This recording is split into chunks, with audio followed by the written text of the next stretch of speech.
Like, do you just have like a crazy fan story from over the Wow, years? I've never been sent a cat, and I don't ever want to be sent a cat. No thanks. Anything live. I I'm don't like to be neither. sent anything, frankly. Like, I liked the days where there was like just some space. But what I love about the cons is that for that period of time, you're just you're just talking to each other. You're talking to the fans. You get to interact. It's also fast. I mean, but I tend to have time in between mines, and my lines aren't always like, long. And like last time I did it, I was next to Joe Esposito, who's a friend, and like from Mandalorian, his line is at the door. Cause like there's, a lot of anyway, the fans. So he doesn't have any time to, interact. But I really like being face to face and just talking hearing the different stories. I no, I'm just you're kind of, I wouldn't say average. I'd say to see your face as Princess Vespa tattooed the size of a melon on somebody's leg was pretty, is that my face? So that was, oh, it was this guy and his last name was Schwartz. May the Schwartz be with you. And like he had Spaceballs, different characters tattooed on him, which I was like, wow, that's a commitment and that's a love for a show. But for the most part, I really, just enjoyed my interaction with fans, and I haven't had anything really crazy like that. Did you ever have like some really, famous celebrity come up to you, maybe like a Brad Pitt, or just give me like an example where they're just like, I have to tell you, I'm a huge Melrose fan. And you're just like, like a George, like someone you would just never expect to like just get down. Like I'm a Melrose fan, I'm like a gay man of a certain age. I don't think it's that Right. shocking that I'm a Melrose fan. But where you're like, really, I never would have I don't expected this. remember. The thing is, like, I don't know. That's where my memory sucks. I do remember being in Washington, D.C. at one of the what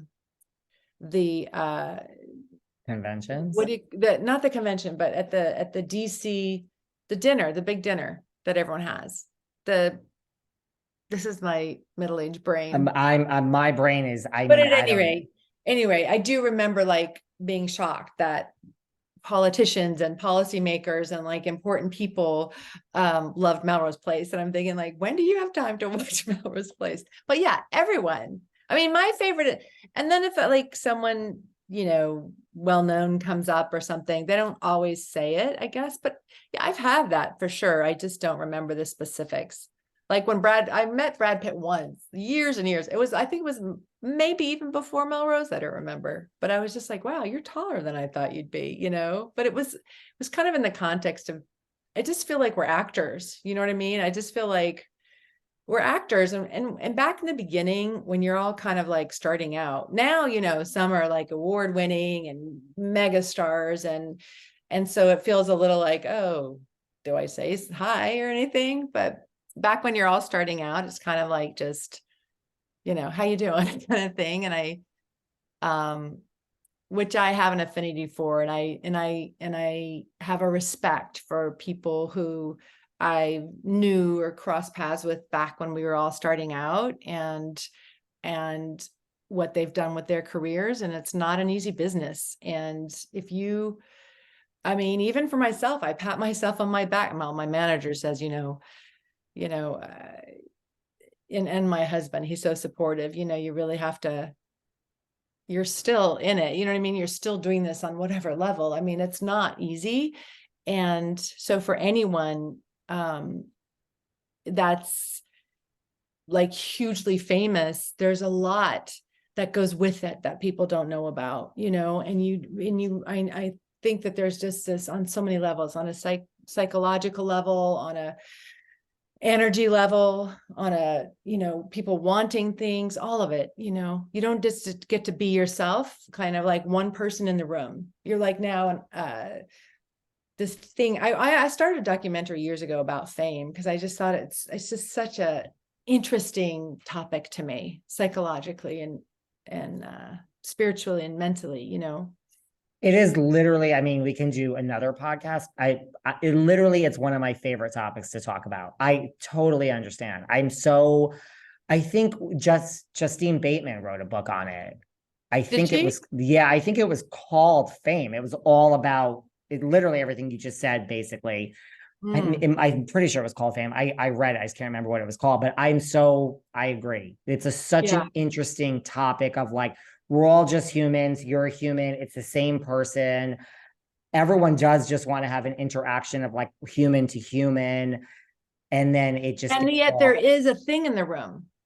There's a, and yet there's, it's famous to me. It's like, it's contextual, like it's context. So like, so I experienced a little bit of it on Melrose or those things that I've done that, get a lot of attention. It's like me in the context of Melrose Place.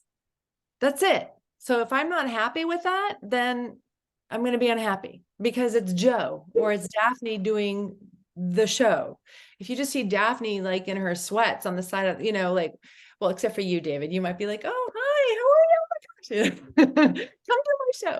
But I'm just saying, it's very in the context, the fans love you in that context, period.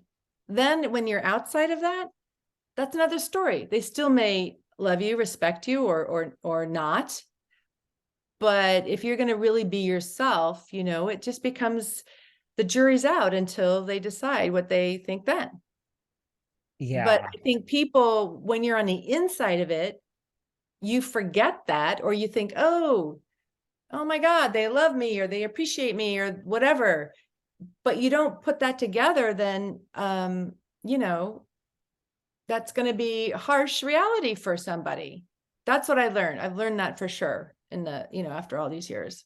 And do you think that's the best advice or like just the biggest misconception of the business of like, don't lose yourself in the business or remember who you are and don't believe all the hype?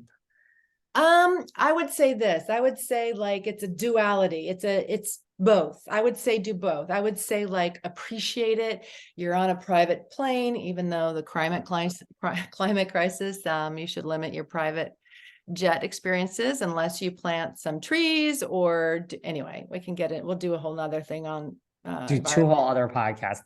But so I would say appreciate it, this stardust, whatever it is, and the things that come to you because of it, and just enjoy it. And also, I would say, don't freak out when the lights go down and the velvet rope is gone and everyone's gone and you're still you. So I feel like people of those two things, people probably have to work on the second more than the first. Okay, because the first is very appealing and attractive, but if you get addicted to it and you don't forget that, okay, how am I right here right now, and life is long. Do I still want to do it? Do I still want to play the game? Do I still want to like try to keep up appearances and meet all these standards? And, some people don't. They just want to like have their damn life and live in the valley or get a farm or whatever, even though they were